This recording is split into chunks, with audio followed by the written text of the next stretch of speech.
obviously getting your first UFC win. How did that feel for you? I mean, obviously you guys can tell I was very emotional. This has been a very, very long, hard road. I've been in this sport for 10 years, you know what I mean? And I've always been a part of a high-level training camp. I've always had, pretty high-level coaches. I've just had some bad luck about getting back here.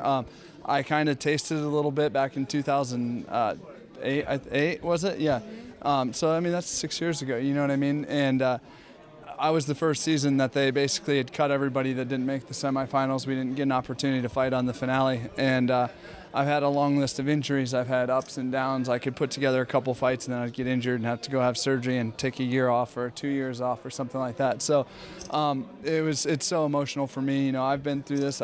My wife has stuck right by my side through the entire time and, been a huge support system, my family, my friends, my coaches. I mean, I have these great people around me, and I guess, for me it gets a little emotional just to finally be able to, go out and accomplish something that I set my mind to, and I had so many people supporting it. So that's a validation for what you've been working for all these years. Absolutely. I mean, sorry. A couple weeks ago, before they called me, I mean, I had the last fight on 11 days notice, and right before that, I almost hung it up and just decided to start boxing, honest to God. And it's like as soon as I stopped thinking about the UFC and coming back here and wanted to see if I could do anything in the boxing world, boom, the phone rings. It's like as soon as I didn't want it anymore, it's not that I didn't want it, but it's like I kind of gave up on it for a second. And, I got the phone call. I took a fight on 11 days notice, and, it didn't turn out very well down in Florida, but I had a full training camp for this.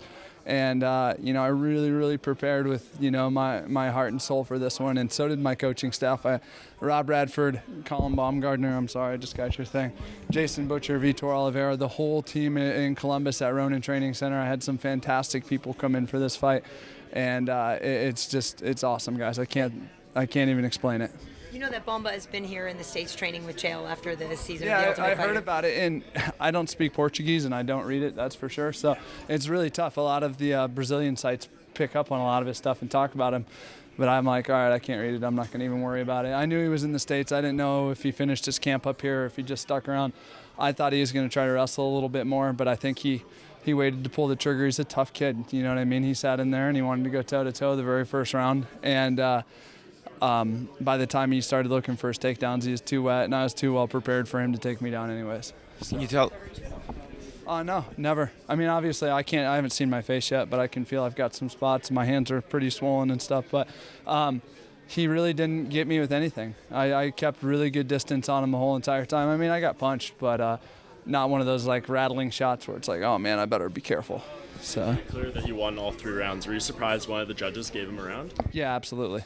Not to be cocky or anything like that. I just felt like I was clearly the winner of all 3 rounds. What was the game plan going into that 3rd round and what your corner was telling you? You're up 2 rounds and just essentially 5 minutes away from it.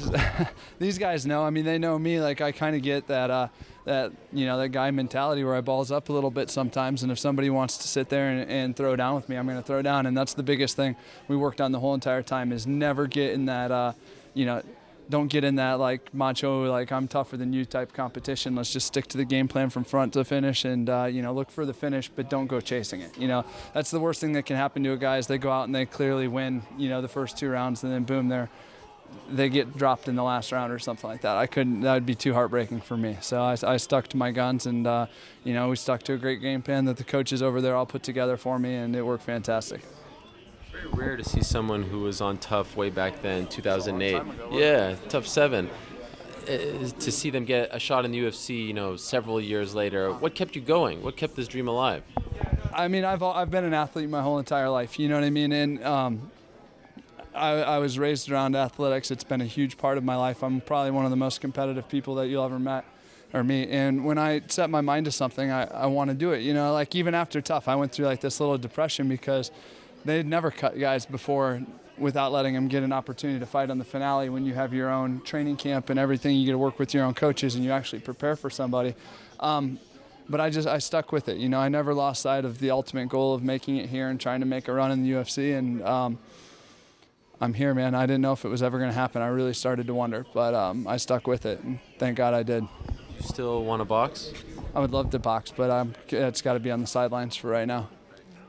Pizza shops. You still got those going? Absolutely. Yep.